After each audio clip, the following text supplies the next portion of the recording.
பார்வதி ஹிருதயானந்தம் சாஸ்தாரம் பிரணமாமியம் அப்படின்னு நமஸ்கார ஸ்லோகத்தில் சொல்றோம்.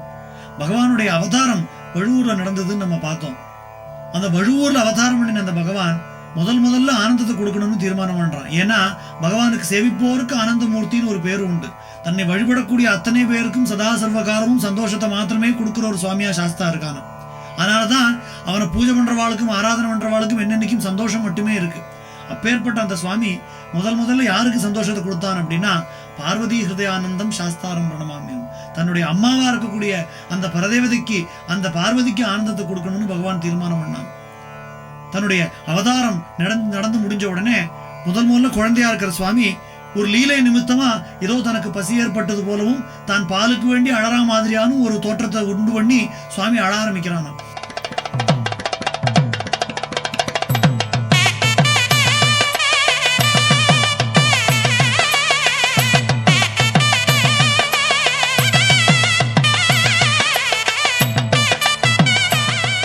தன்னுடைய அம்மாவா இருக்கிற உண்மையான சொரூபிணியா இருக்கக்கூடிய அந்த லலிதா பரமேஸ்வரி தான் தன்னுடைய அம்மா அப்படிங்கறது உலகத்துக்கு காட்டணும், அவளுக்கும் அந்த ஆனந்தத்தை கொடுக்கணும்னு சுவாமி தீர்மானம் பண்ணாராம்.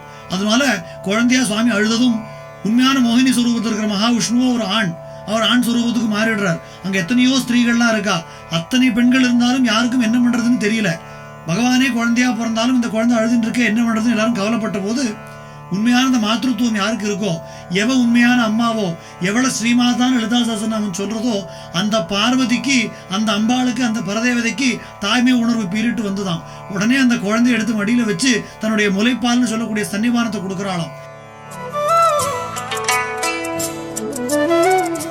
இந்த புராண சம்பவம் நடந்தது நகரேஷு காஞ்சின்னு சொல்லக்கூடிய பூலோகத்தில் இருக்கக்கூடிய மோட்சபுரியில ஒன்னா இருக்கிற அந்த காஞ்சிபுரம்.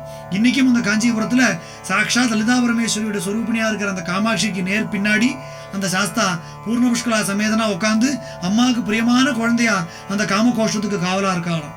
கச்சி வளைக்கைச்சி காமக்கோட்டத்து மெச்சி இனிதிருக்கும் மெய்சாத்தன் அப்படின்னு சொல்லக்கூடிய அற்புதமான திருக்கோலத்துல பகவானுக்கு பிரீதியான ஒரு இடமா சுவாமி இருந்த இடம் இந்த காஞ்சிபுரம். இதே காஞ்சிபுரத்துல இந்த ஹரியர்புத்திர சுவாமி தன்னுடைய அப்பாவா இருக்கிற சிவனை பூஜை பண்ணி இந்த உலகத்துக்கெல்லாம் அதிபதியா இருக்கக்கூடிய தன்மை புவனேஸ்வரன் அப்படிங்கிற பட்டம் வாங்கின இடமும் இதேதான். அந்த இடம் பார்த்தோம்னா காஞ்சிபுரத்துல கச்சபேஸ்வரன் சொல்லக்கூடிய கோவில்ல பூர்ண புஷ்கலா சமேதனா சாஸ்தா இருக்கக்கூடிய திருக்கோலம் இருக்கும்.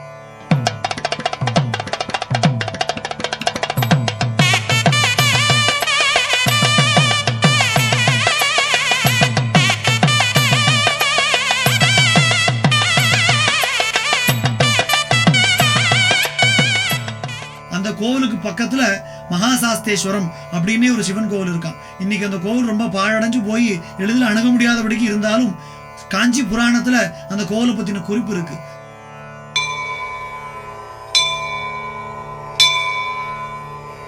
சாஸ்தா பிரதிஷ்டை பண்ணின சிவலிங்கம் அந்த இடத்துல இருக்கு.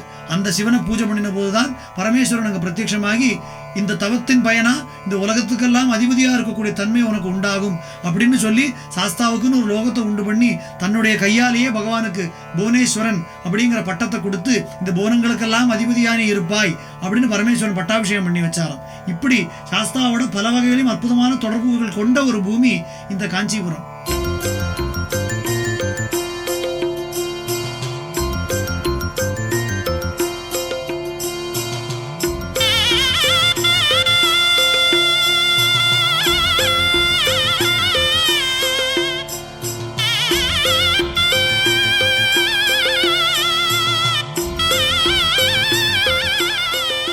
இந்த சாஸ்தாவின் விஜயம் தொடரும்.